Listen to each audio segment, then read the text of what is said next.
We talk about owning what we normally hide.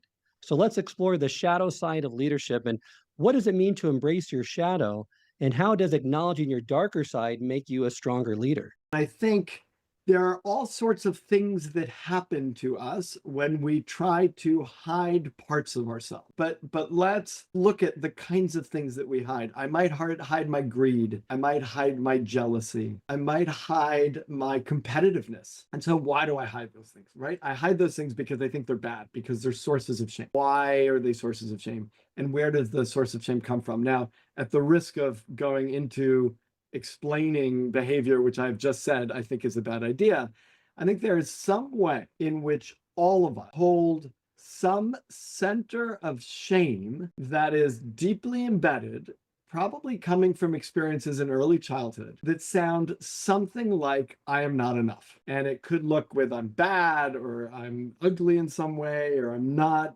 enough. I'm not good enough. I'm not enough. But some version, and I would argue, having again worked with people who have achieved tremendous amount in their life, especially people, I would say, who have achieved tremendous amount in their life, are carrying some level of shame around not being enough. And until you embrace that, until you recognize, I'm not going to hide that, I recognize that that is me.